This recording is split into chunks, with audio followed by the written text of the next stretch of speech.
What am I gonna do? What is my wife gonna think? She doesn't respect you. We lost everything. I can't keep this up any longer. What is a man without a job? A man without a job. What is a man with no money? No money. I can't provide for my family. I'm not a man. I wish I was dead. I wish we were all dead. I can make that happen. This can be the end. The end. This is the solution. That's the solution. I can do that, right? This is the way it ends. Get the courage to do it. Do one thing right. You can do that, can't you? Yes, I can. Yes, I can. Have the courage. Be a man. This is your chance. Do it for them. Do it for you. Do it now. It's quick. It's easy. They won't feel it. And you can do it. This is it. This is it. Don't think.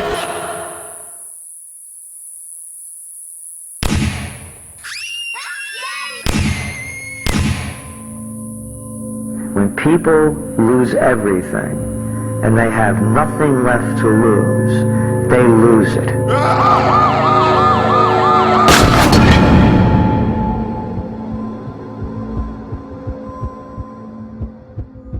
Since the moment you were born, you were being taught, you were being trained to exist in this world.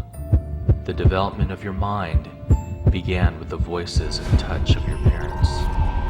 These first influences form the very beginnings of your thoughts and your feelings and your understanding of basic concepts of the world. But soon, after only a year or maybe sooner, a much stronger influence began to assert itself into your mind. The television. Not just cartoons and those silly songs we all used to sing, but the commercialization of your mind began in earnest. Ads, commercials, set within your early years of entertainment, began taking room in your developing brain, telling you what you want, what you need, what you desire. Our generation has experienced an onslaught of the mind hardly imaginable. We see more advertising in 1 year today than we did in an entire lifetime only 50 years ago. 50,000 TV commercials per year. 1,000 to 2,000 advertising images per day. 620 billion in global corporation advertising. You are not you. You are a million images and thoughts and concepts that have been ingrained into your brain since the day you were born, all for control. You are living in the real matrix. But this isn't our story. It belongs to you. I'm here to tell you, your life isn't your own. It belongs to someone else. As we entered school, a whole new sort of programming began. Boundaries are set, and we learn that there are fences that hold us in, clocks that govern our time, and authorities we must listen to. Most of all, we are taught to be good little citizens and always toe the institution's line of reasoning. In simple terms, we have been prisoners of the system for most of our childhood lives. We have been told what to like, how to act, what to desire, and what is acceptable for an American lifestyle. We are here to tell you now to question everything. You are free.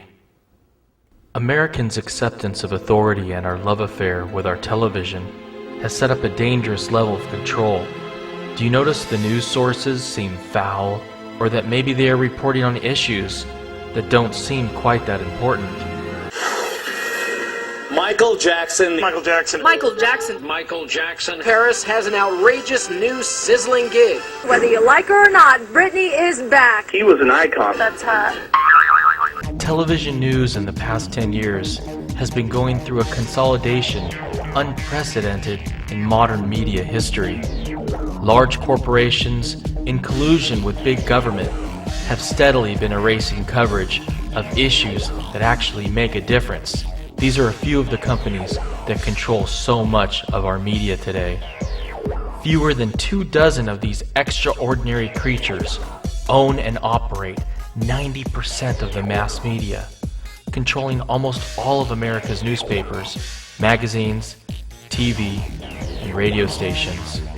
Nothing in earlier history matches this corporate group's power to penetrate the social landscape.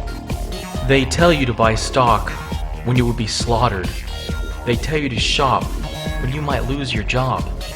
They tell you everything is okay. all the while praying to God that you, the people, do not find out the truth. The truth is that they are f***ing you. They have been setting up the middle class for the worst fall of all, and we're not going to take it. Bernanke, there he is. Paulson, George Bush, Chris Dodd, Bernie Madoff, goddamn Barney Frank, bitch-ass Greenspan. Hell, even Walmart's goddamn year-on-year same-store sales were down.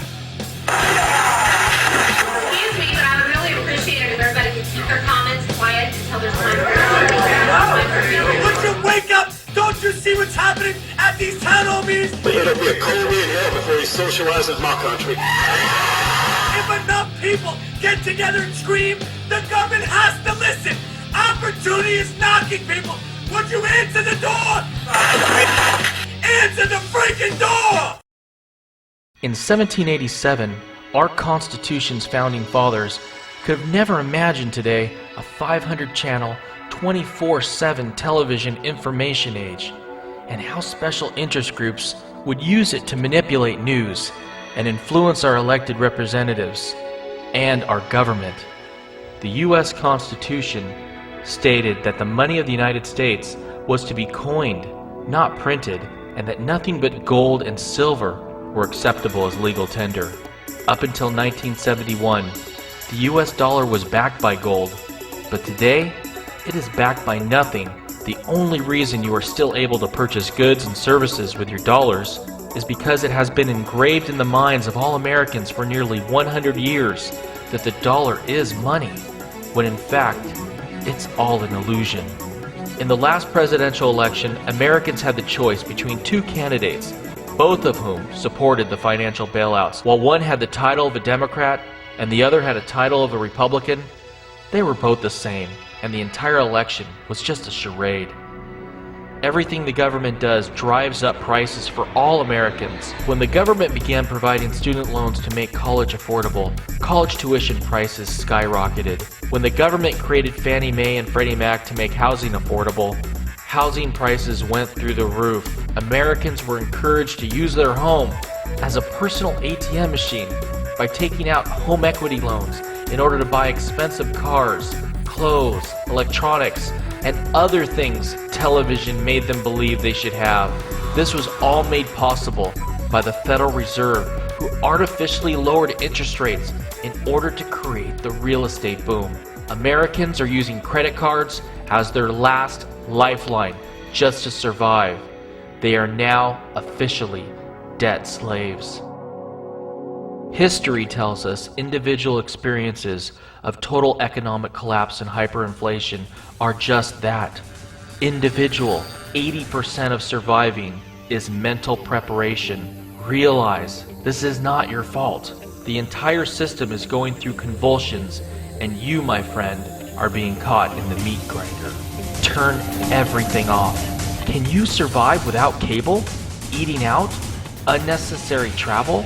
Cell phone use? If you cannot do without it in an uncollapsed situation, how will you survive when the system truly breaks down and your water, electricity, food source is cut off for a week? Hurricane Katrina proved that Americans and FEMA are not prepared for disaster type events. Do you have spare cash, gold, silver, guns, ammo, food, water, camping supplies ready? Fight to change the existing system that favors the corporate elite over America's middle class. Sign up for our free newsletter at National Inflation Association. Do not base your future decisions on what CNBC and the mainstream media tell you. They are propaganda tools of the corporate elite, and they exist to control you and set you up as sheep to be slaughtered. Turn them off. Do not feed their advertisers. They are the matrix that seeks to enslave you. Kill it. Starve it of your attention. You are a free individual and no longer subservient to the corporate control of your mind.